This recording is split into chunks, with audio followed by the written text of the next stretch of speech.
13 gospel legends who died of AIDS.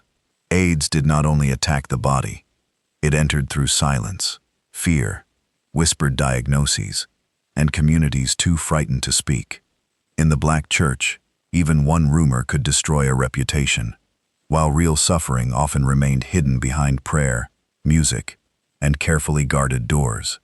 These gospel voices filled sanctuaries with hope, power, and promises of deliverance. Yet beyond the robes and roaring choirs were illnesses, private grief, disputed stories, and medical truths sometimes distorted after death. The stage looked holy. The reality was far more complicated. Today on Black Hollywood Uncut, we are pulling back the curtain on 13 gospel and church figures connected to the AIDS-era silence. Stay until the very last second, because some names were wrongly accused, while others carried the truth alone. Subscribe to Black Hollywood Uncut and hit the notification bell. Billy Preston, die age 59, in 2006. Billy Preston's name belongs in the history of gospel, soul, funk, and rock, but not in a confirmed list of gospel legends who died of AIDS. No reliable public record establishes HIV or AIDS as the cause of his death. What is documented is a far different, though equally painful, final chapter involving chronic kidney disease, hypertension, respiratory failure, and months spent in a coma. Born in Houston in 1946 and raised in Los Angeles, Preston was a child prodigy whose musical foundation began in the Black church. Before reaching his teenage years, he was already playing organ behind Mahalia Jackson and appearing alongside Nat King Cole. Gospel gave him his discipline, emotional vocabulary, and unmistakable keyboard sound. That foundation later carried him into sessions with Little Richard, Sam Cooke, Ray Charles, Aretha Franklin, and some of the biggest names in popular music. His most famous chapter came when George Harrison brought him into the Beatles' increasingly tense recording sessions. Preston's warmth and musicianship helped transform the atmosphere. His electric piano became essential to Get Back, making him one of the rare musicians officially credited alongside the Beatles on a single. He also appeared during their final rooftop performance and later worked extensively with the Rolling Stones. The nickname The Fifth Beatle followed him, but Preston's own solo hits, including Outta Space, Will It Go Round in Circles, and Nothing from Nothing, proved that he was never merely someone else's supporting player. Behind that brilliance, Preston faced addiction, legal trouble, private trauma, and years of declining health. His kidney disease was linked publicly to hypertension. He received a kidney transplant in 2002, but his condition continued to worsen. While undergoing rehabilitation in 2005, he developed pericarditis, followed by respiratory failure that left him in a coma. He died in Scottsdale, Arizona, on June 6, 2006, at the age of 59. Billy Preston's story does not need an unverified AIDS claim to make it tragic. His real legacy is already powerful, a gospel-raised genius who crossed musical boundaries, lifted historic recordings, and brought the sound of the Black church into rooms where it might never have been heard otherwise. Teddy Pendergrass, die age 59, in 2010. Teddy Pendergrass possessed one of the most commanding voices in soul music. As the lead singer of Harold Melvin and the Blue Notes, he gave emotional force to classics such as If You Don't Know Me By Now, Wake Up Everybody, and The Love I Lost. When he launched his solo career, his deep baritone, controlled intensity, and powerful stage presence transformed him into one of R&B's first major black male romantic superstars. Although his voice was rooted in the church, Pendergrass should be described primarily as an R&B and soul legend, not as a gospel artist who died of AIDS. The transcripts claim that he contracted HIV through a blood transfusion and later died from AIDS-related complications is not supported by reliable public records. Repeating that allegation would turn unverified medical information into fact. The defining tragedy of his life occurred on March 18, 1982. Pendergrass lost control of his Rolls-Royce near Philadelphia and crashed into 2 trees. The accident caused a spinal cord injury that left him paralyzed from the chest down. At only 31, The performer, once known for confidently commanding arenas, suddenly had to relearn nearly every part of daily life. Depression followed, and for a time, he questioned whether his career or his sense of identity could survive. But Pendergrass eventually returned.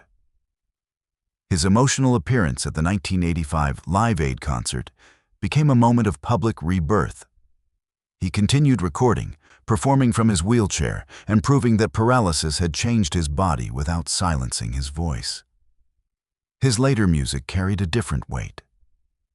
The sensual confidence remained, but it was now joined by endurance, vulnerability, and hard-earned gratitude.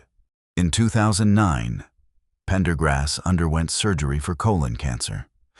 Although the procedure was initially considered successful, he later developed serious respiratory complications and spent months in the hospital. He died from respiratory failure on January 13, 2010, at the age of 59. Teddy Pendergrass's true story needs no invented AIDS narrative. His life already contained extraordinary triumph, sudden catastrophe, despair, and resurrection.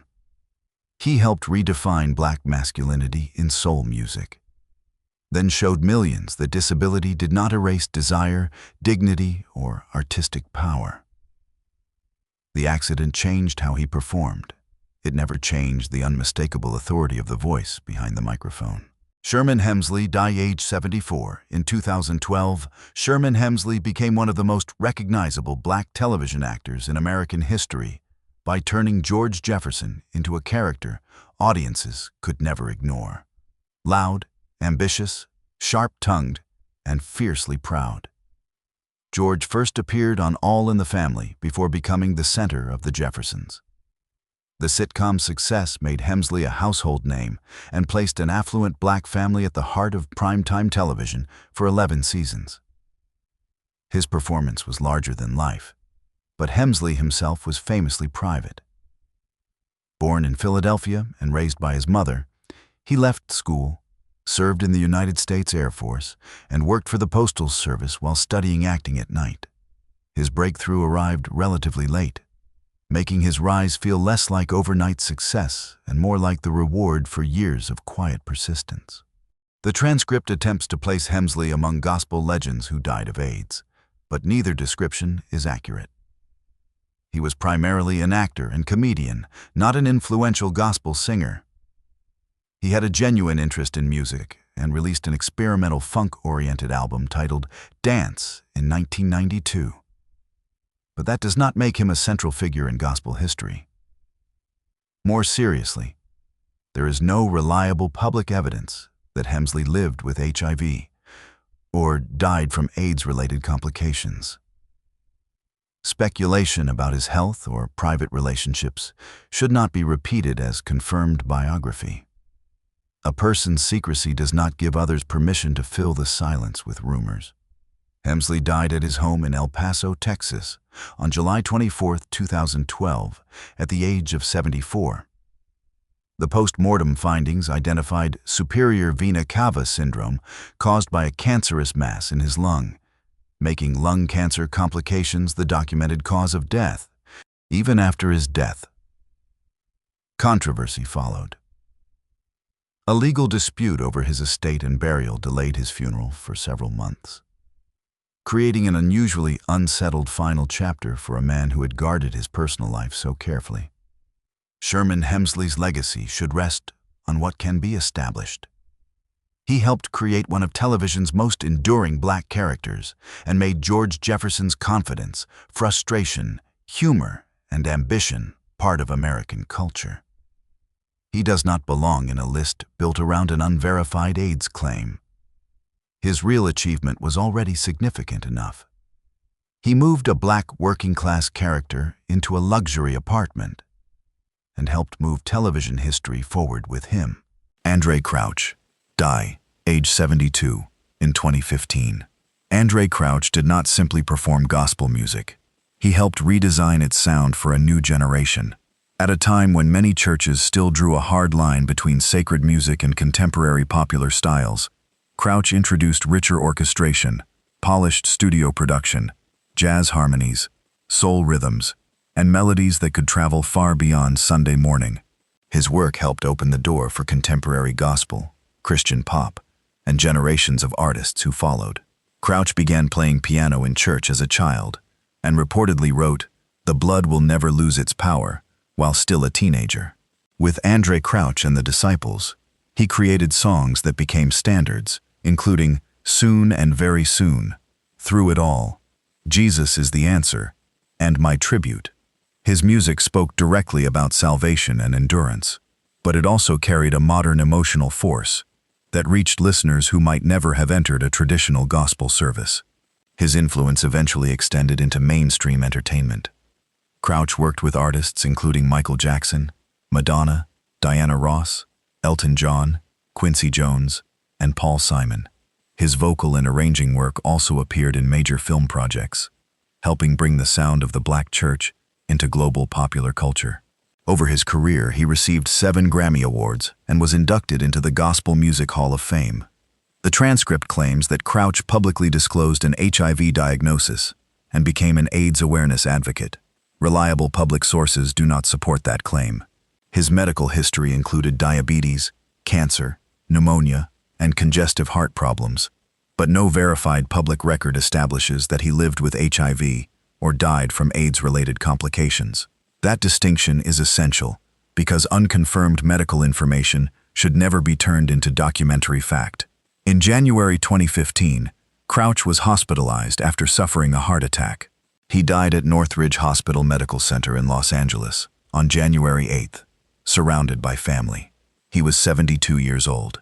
His publicist and contemporary reports identified complications following the heart attack, not AIDS, as the circumstances surrounding his death. Andraé Crouch's real legacy is already monumental. He did not need a secret illness to make his story powerful. He changed what gospel music could sound like, where it could travel, and who it could reach. Long after his final performance, the music remains alive, inside sanctuaries, concert halls, recordings, and every artist who learned that faith could sound both timeless and new. Reverend James Cleveland, died age 59, in 1991. Reverend James Cleveland earned the title King of Gospel because he did more than sing powerful songs. He built institutions, developed choirs, mentored performers, and helped turn gospel music into a national cultural force. With his unmistakably rough, emotional voice and commanding presence at the piano, Cleveland could transform a simple church refrain into something that felt enormous. Part sermon, part testimony, and part communal release. Born in Chicago in 1931, Cleveland grew up around the musical traditions of Pilgrim Baptist Church, where gospel pioneer Thomas A. Dorsey served as a major influence. Cleveland later worked with groups such as the Caravans before forming his own ensembles and establishing himself as a composer, choir director, and recording artist. Songs including Peace Be Still, Lord Help Me to Hold Out, and I Don't Feel No Ways Tired became enduring parts of the Black gospel repertoire. One of his greatest achievements came through the Gospel Music Workshop of America, which he founded in 1967. The organization created training, performance, and networking opportunities for choir directors, musicians, singers, and composers across the country. Cleveland also reached wider audiences through his collaboration with Aretha Franklin on the landmark 1972 live album Amazing Grace, one of the most celebrated gospel recordings ever released. The transcript places Cleveland in a list of gospel legends who died of AIDS. That claim must be handled with extreme caution. Cleveland's manager publicly stated at the time of his death that he died of congestive heart failure after experiencing respiratory problems. Later allegations and lawsuits claimed that he had lived with HIV, but those accusations were contested and did not replace the publicly reported medical cause of death. They should therefore be identified as allegations, not presented as established fact. Cleveland died in Culver City, California, on February 9, 1991, at the age of 59. Thousands gathered to honor him, reflecting the extraordinary reach of a career that had shaped gospel music for decades. His legacy should not be reduced to rumors surrounding his final years. James Cleveland helped define the sound of modern choir music, elevated countless voices, and created structures that continued serving gospel artists long after his death. Whatever private struggles he carried, the public record is clear about his impact. He turned personal testimony into collective strength and helped generations of black singers discover just how powerful a choir could become. Walter Hawkins, died age 61 in 2010. Walter Hawkins helped transform gospel music without weakening its spiritual center. As a singer, songwriter, producer, pastor, and choir leader, he created music that could move through a sanctuary with the force of worship while carrying the sophistication of contemporary soul. His work helped define the urban gospel sound that emerged during the 1970s and influenced generations of choir directors, vocalists, and producers. Born in Oakland, California, Hawkins grew up in a family deeply connected to church music. He first gained wider recognition performing with his older brother Edwin Hawkins, whose recording of "Oh Happy Day" became an unexpected international crossover success. Walter later stepped away to establish the Love Center Church in Oakland and formed the Love Center Choir. That decision gave him the freedom to develop a sound that was both unmistakably sacred and musically expansive. The Love Alive series became the foundation of his legacy. Songs such as "Going Up Yonder," "Be Grateful," "Changed," and "When the Battle Is Over" became standards across black churches. His arrangements allowed soloists and choirs to move between vulnerability, celebration, and spiritual release. Hawkins understood how to build a song gradually, beginning with testimony, expanding through harmony, and ending in a moment that felt larger than performance. The transcript incorrectly connects Hawkins to a list of gospel figures who died of AIDS. There is no need to rely on rumor because his documented medical history is clear. Walter Hawkins battled pancreatic cancer and died at his home in Ripon, California on July 11, 2010. He was 61 years old. Contemporary reports from his family and major news organizations identified pancreatic cancer as the cause of death. His final illness took his body, but it could not remove his music from the church. "Going Up Yonder" continues to be sung at funerals, memorials, and services where grief needs a language strong enough to carry hope. Walter Hawkins did not merely write gospel songs. He gave congregations a way to mourn, endure, and believe at the same time. His story belongs in gospel history because of what he created, not because of an unverified medical claim. Walter Hawkins left behind a living archive of faith, harmony, and emotional truth. Every choir that rises into one of his final refrains continues the work he began. Tyrone Davis, died age 66, in 2005.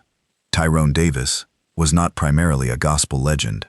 He was one of the defining voices of Chicago soul, a singer whose restrained delivery made heartbreak sound dignified, intimate, and painfully real. With a smooth baritone and an ability to remain calm inside emotionally charged lyrics, Davis created records that spoke directly to listeners, navigating love, regret, separation, and the desire for another chance. Born in Mississippi in 1938, Davis moved through the Southern blues circuit before establishing himself in Chicago. His breakthrough came with "Can I Change My Mind," which reached the top of the R&B chart and crossed into the pop market. He followed it with enduring songs such as "Turn Back the Hands of Time," "Turning Point," and "If I Could Turn Back the Hands of Time." These records made him a major figure in soul music during the late 1960s and 1970s. Davis's strength was not vocal excess. He rarely sounded as though he were trying to overpower the song.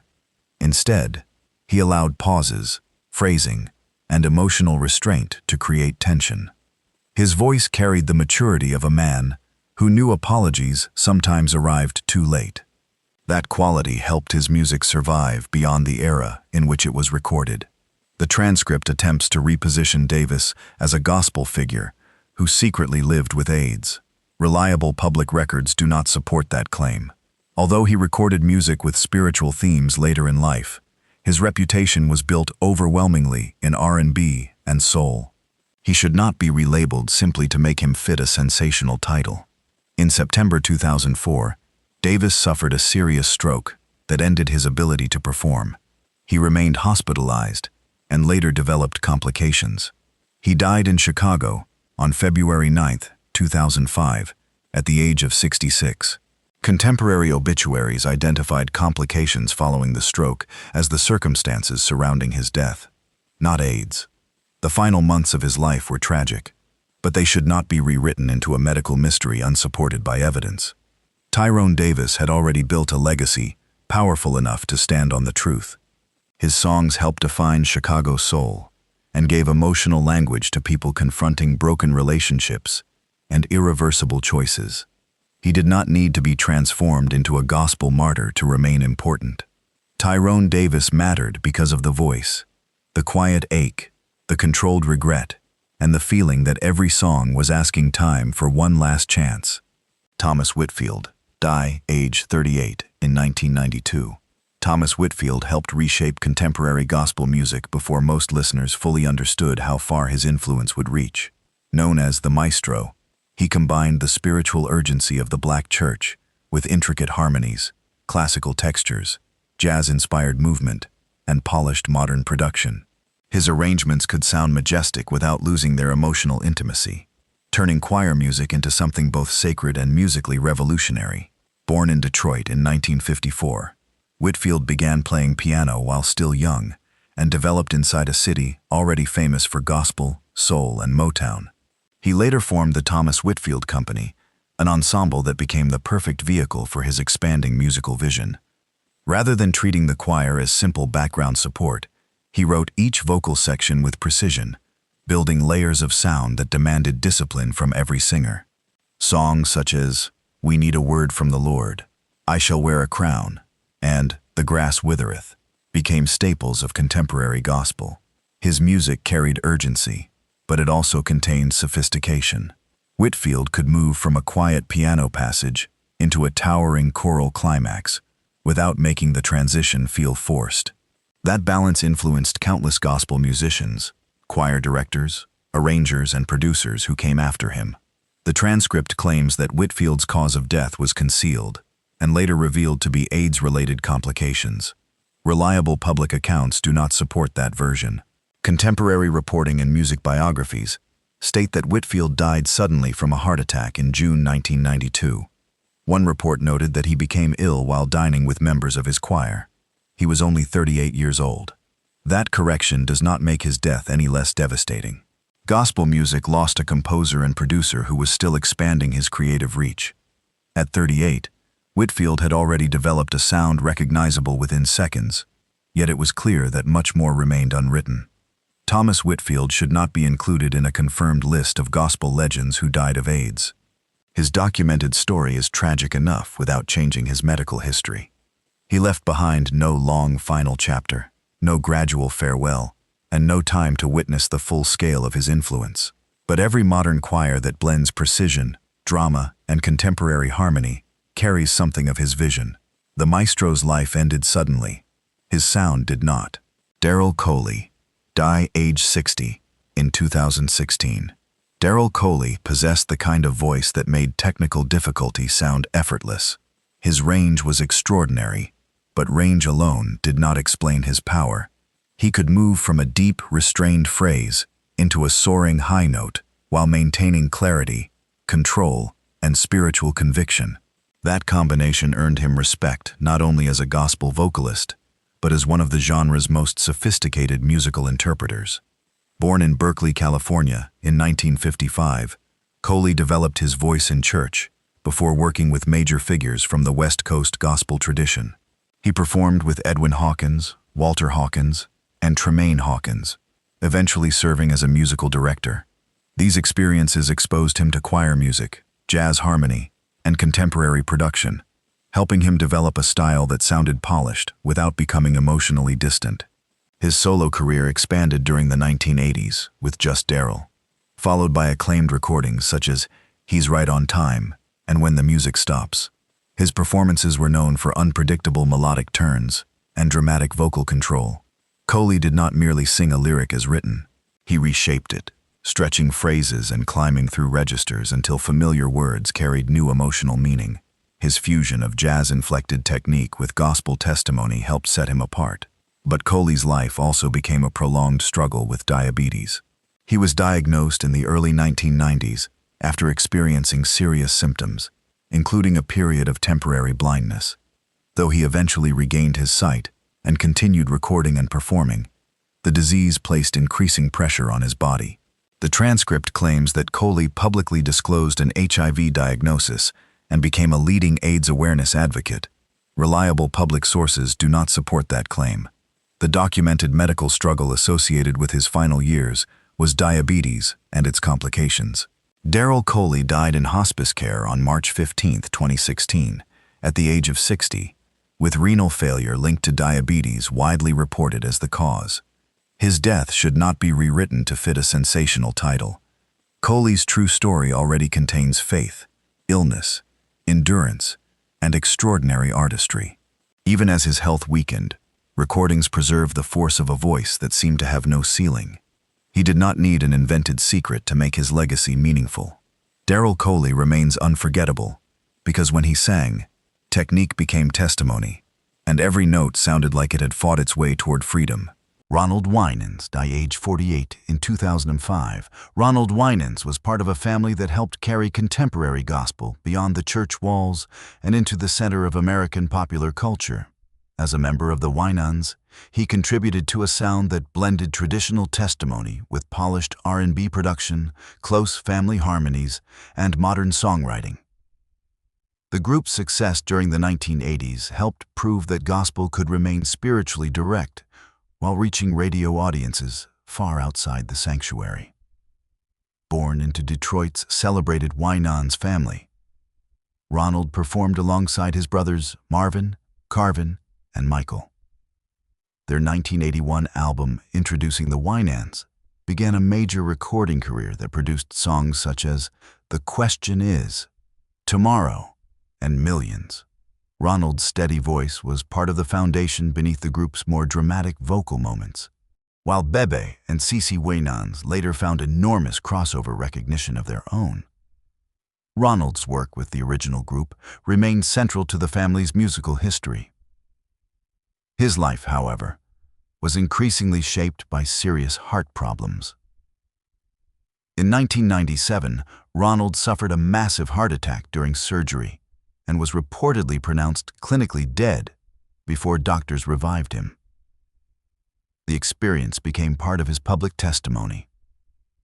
He later appeared in concerts and ministry events speaking about survival, gratitude, and the belief that he had been given more time for a purpose.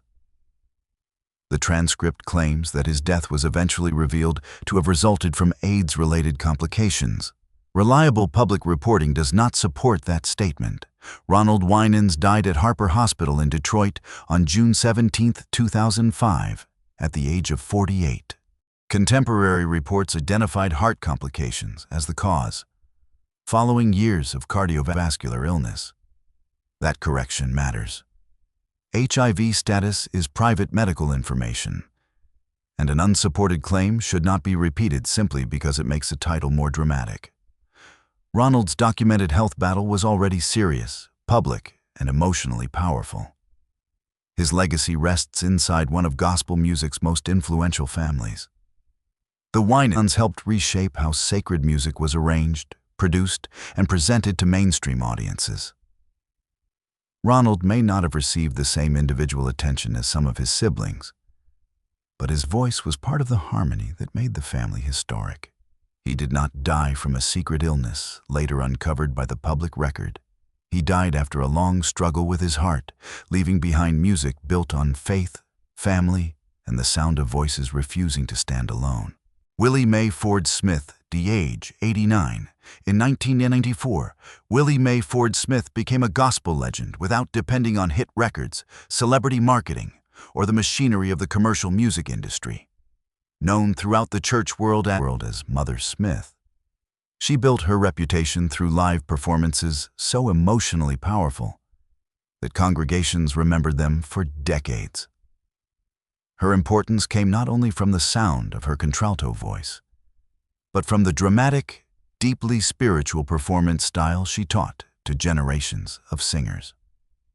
Born in Mississippi in 1904 and raised in St. Louis, Smith began singing in church while still young. She later became closely involved with the National Convention of Gospel Choirs and Choruses, helping train soloists and spread the developing gospel tradition across the country. At a time when gospel music was still fighting for acceptance inside some churches, Smith treated singing as ministry rather than entertainment. She believed every gesture, phrase, and note should serve the spiritual meaning of the song. Her influence extended far beyond her relatively small discography. Smith mentored and inspired artists, including Mahalia Jackson, Brother Joe May, Edna Gallman Cook, and many others who became major voices during gospel's golden age. She was known for songs such as "If You See My Savior," and for performances that moved between quiet testimony and overwhelming emotional release. Later audiences discovered her through the acclaimed 1982 documentary Say Amen Somebody, which preserved her humor, authority, and uncompromising devotion to gospel music. The transcript includes Smith in a video about gospel legends who died of AIDS, but it also admits that she did not die from the disease. It attempts to justify her inclusion by claiming that multiple descendants were lost to AIDS-related illnesses. That assertion is not supported with identifiable public evidence, and even if relatives were affected, it would not make Smith herself relevant to a title claiming she died of AIDS. Willie Mae Ford Smith died on February 2, 1994, at the age of 89. Public obituaries reported her death without identifying AIDS as a factor. Her story belongs in gospel history, but for entirely different reasons. She helped develop the emotional vocabulary of gospel singing and trained artists whose voices carried that tradition forward. Mother Smith did not need chart success to become influential, and she does not need a false medical connection to make her story dramatic. Her true legacy lives in every singer who understands the gospel is not merely performed. It is testified. Reverend William H. Gray III. Die age 71 in 2013, Reverend William H. Gray III stood at the intersection of faith, civil rights, education, and political power. He was not a gospel recording legend, but he was one of the most influential black ministers to enter the highest levels of American government. Born in Baton Rouge in 1941 and raised in a family of educators and clergy, Gray inherited a belief that religious leadership should extend beyond Sunday worship and confront injustice in public life. After earning degrees in divinity and theology, Gray became senior pastor of Bright Hope Baptist Church in Philadelphia, succeeding his father in 1972. The church had long been connected to the city's black political and civil rights movements. From its pulpit, Gray addressed poverty, discrimination, education, and economic opportunity, building a public profile that eventually led him into Congress. Elected to the United States House of Representatives in 1978, Gray rose with remarkable speed.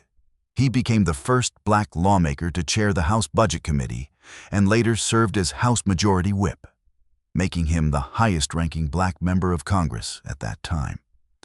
His work extended beyond domestic policy. Gray played an important role in pushing economic sanctions against South Africa's apartheid government, connecting his ministry to a broader struggle for human dignity. In 1991, he left Congress to lead the United Negro College Fund. There, he helped raise support for historically black colleges and universities, expanding opportunities for students whose futures depended on access to education.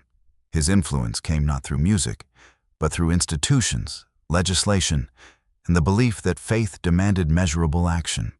The transcript claims that Gray secretly battled AIDS and died from AIDS-related complications. No reliable public source supports that statement. Gray died suddenly in London on July 1, 2013, while attending Wimbledon with his son. He was 71. At the time, a family spokesman said the cause was not immediately known, while other reports described the death as apparently natural. William H. Gray III should not be placed in a confirmed list of gospel legends who died of AIDS. His real story is already powerful. He carried the authority of the Black Church into Congress, challenged apartheid, defended education, and opened political doors that had remained closed for generations. His voice was not preserved on gospel records. It was written into laws, institutions, and lives changed by opportunity. Dr. Donald Kurlin, died age 41 in 2000. Dr. Donald Kurlin's story occupies a different place from the famous singers and recording artists, usually called gospel legends. He was known primarily as a pastor, spiritual leader, and church builder, rather than as a nationally recognized gospel performer. Yet his life remains directly relevant to the hidden history of HIV and AIDS inside Black faith communities, because his diagnosis was later confirmed publicly by the woman who shared both his ministry and his private struggle. Kurlin served alongside his wife, Pastor Tamara Bennett, in Sacramento, California. Together, they helped lead This Is Pentecost Fellowship Ministries, building a congregation centered on preaching, worship, deliverance, and community support. Publicly, he was seen as a man of faith, responsible for guiding others through hardship. Privately, however, he was living with an illness that carried enormous stigma, especially within religious communities at the end of the 20th century. During that era, an HIV diagnosis could bring not only fear of death, but also rejection, speculation, and moral judgment. Many people concealed their condition from congregations, employers, friends, and even relatives. Silence was often treated as protection, though it could also deepen isolation. According to Bennett's later account, Kurlin's illness was not widely known while he was alive. He died in June 2000 at only 40 years old. After his passing, Bennett assumed senior leadership of their ministry. For years, the circumstances surrounding his death remained largely private. In a later documentary about her faith journey, she publicly disclosed that her first husband had died of AIDS. That statement from his widow is the strongest available public confirmation connecting Kurlin's death directly to the disease. His inclusion in the original transcript is therefore more defensible than that of most other names. However, calling him a major gospel legend exaggerates the public record. There is little widely available documentation of a significant national recording career, major gospel releases, or broad influence on the music industry. His importance belongs more accurately to the history of the Black Church and the silence surrounding HIV/AIDS. Donald Kurlin's legacy should be handled with compassion, not sensationalism. His story reveals how ministers could preach hope while carrying illnesses they feared their own communities might not understand. The tragedy was not only the disease that ended his life. It was the culture of shame that made honesty feel dangerous. By later sharing his story, Tamara Bennett transformed private grief into a call for greater awareness, mercy, and openness inside the church. The AIDS era exposed more than a deadly health crisis. It revealed how fear, stigma, and religious judgment could force suffering into silence. Some lives were hidden behind guarded statements. Others were surrounded by rumors that outlived the truth. In that silence, compassion often arrived too late. But their legacies remain greater than speculation, illness, or the circumstances of their final years. Their voices reshaped gospel, soul, R&B, worship, and Black cultural history. They built choirs, opened doors, challenged musical boundaries, and gave generations songs of survival. The truth deserves protection, but so does the art they left behind. Which story changed how you view the silence surrounding HIV and AIDS, and which legend's music still speaks to you today? Drop your thoughts below, like this video, subscribe to Black Hollywood Uncut, and hit the notification bell for more unvarnished stories from Black music history.